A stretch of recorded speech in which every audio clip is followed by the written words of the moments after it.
R-A-M-P-A-G-E. That's a wrestling show to me. R-A-M-P-A-G-E. Someone come and tell me I'm free. Don't know what's going on. I couldn't think of an intro for a video, so I said to my brain, look, I'm gonna make positions with my mouth and you just throw something out there. I've been doing this job a long time. Too long. I think it's time to walk off into the wasteland. Otherwise though, hello, my name is Simon from WhatCulture. That was absolutely dreadful, and if you have stuck with me this far, I really appreciate you. But as you probably figured out, AEW did have their latest edition of Rampage, and did it have some old music on it? No, it did not, but let's find out if it's any good by giving the good bits an up, the bad bits a down.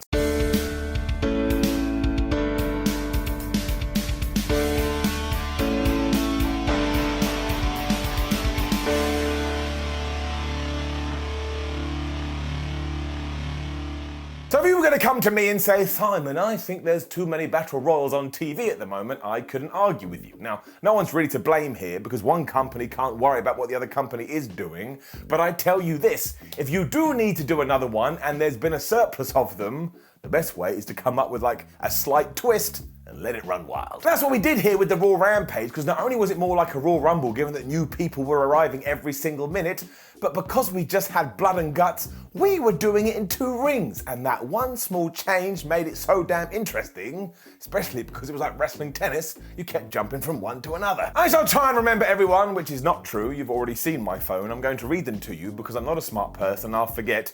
But in this, we had everyone. There was Powerhouse Hobbs, Adam Page, Darby Allin, Toby Nese, Ricky Starks, The Butcher, John Silver, Max Caster, Rush, The Blade, so they closed up shop early, Penta, Swerve Strickland, Keith Lee, Matt Hardy, Dustin Rhodes, Frankie Kazarian, Dante Martin, Takeshita, Brody King, and Orange Cassidy. So that is a pretty good field, especially because, of course, the winner was going to get a title shot against Moxley. The main things you need to take away, though, is the Butcher grabbing Darby Allin and throwing him into Barry Barricade like he was trying to destroy his brain, Max Caster doing a rap so long that before he'd even got to the ring, the next entrant was coming in, and also Penta getting drop-kicked out of mid-air by Rush, which looked absolutely horrible. There was also this one moment too where Lee was getting double teamed courtesy of Starks and Hobbs, but Swerve wasn't able to help his partner because he was in the other ring.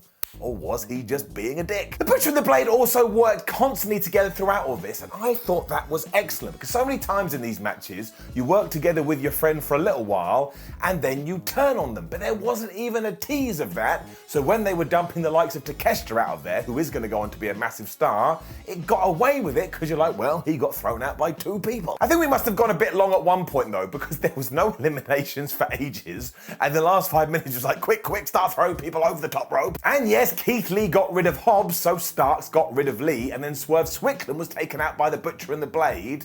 So we ready to go to teasing here. You gotta keep your eye on it. We also allowed Darby Allin to be the guy that got rid of the Butcher and the Blade, so he's not getting a discount anytime soon. But this also meant the last 2 guys were Brody King and Darby Allin, and this came after we had this awesome segment between Hangman Adam Page and Brody King when Brody had eliminated the former champ. It also set up the crowd perfectly because they were desperate for Allin to get the win here. But instead, and I kid you not, King got him in a chokehold, walked onto the apron and dangled him over the floor to the point Darby Allin acted like he had passed out, and then Brody King just dropped him. I was just like, guy's insane. It also means that we are going to get Brody King versus Mox for the title, and I believe that's going down on Dynamite.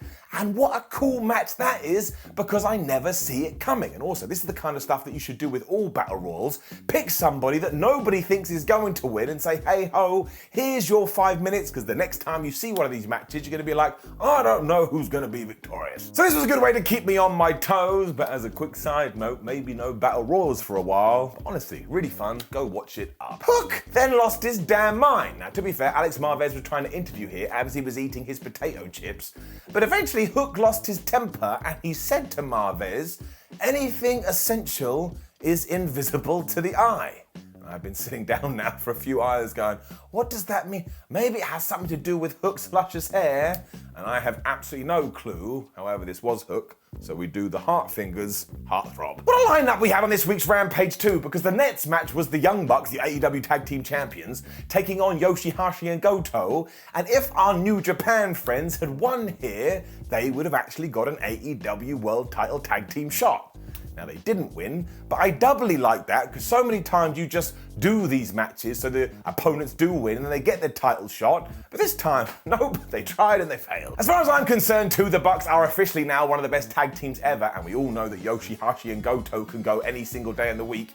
And the best part about all of it is that we use both rings here. Now, you couldn't do this every week, but when you do bring them in, seeing all of these matches all of a sudden go, hee, we could use more than one, it just makes it so damn interesting. Especially Nick Jackson here, who at one point was just jumping from one ring to the next like a kid in a candy store. Goto also got the hot tag at one point and hit a running bulldog onto Matt Jackson, and I'm sorry, we need more running bulldogs in wrestling because they've kind of gone away. And the Bucks then hit this awesome sliced bread sliding knee combo before the tag klaxon went off, and everybody was hitting super kicks and everybody was hitting lariats, and then everybody was down, and honestly, the audience just bought right into this. As soon as they fell, everybody went, yeah, it was really good. Man, Nick then did a super kick party to Goto that was so hard it knocked him to the other ring. And seriously, this is what I was just talking about. Nick Jackson went, right, I'm gonna springboard over there, and I'm gonna take you out. Then he turned around and Matt Jackson had Yoshi-Hashi ready for the Melter driver. So Nick Jackson then just springboard back.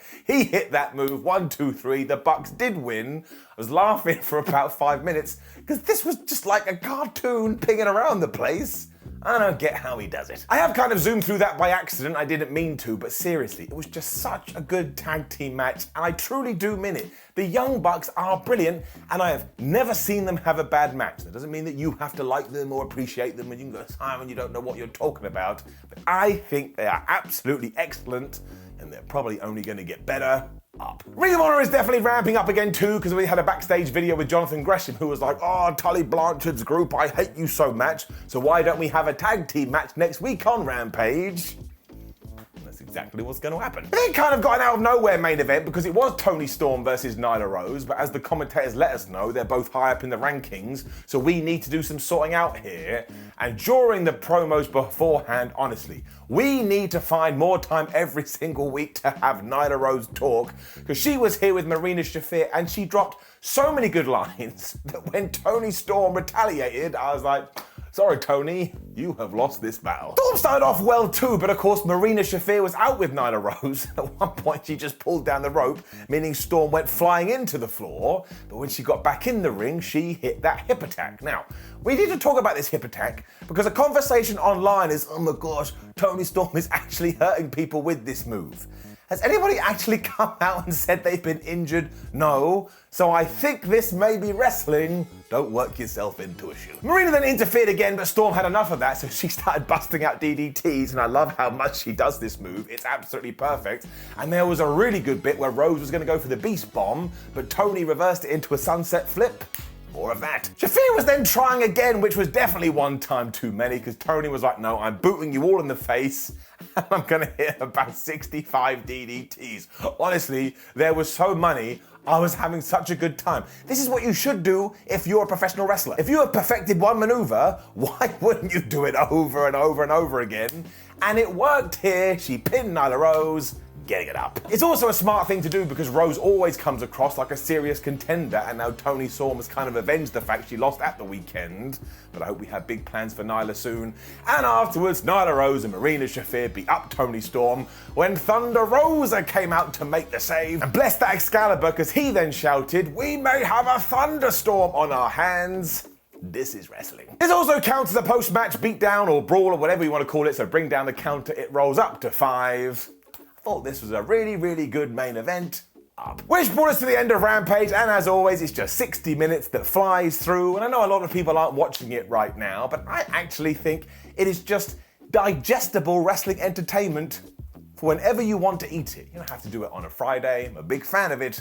Get it up. Now, please do let us know what you thought about last night's episode of Rampage. Like the video, share the video, and subscribe. SmackDown Ups and Downs is out right now, so make sure you check out that too. Make sure you go to WhatCulture.com as well. It's good for WhatCulture. And please do follow us on social media.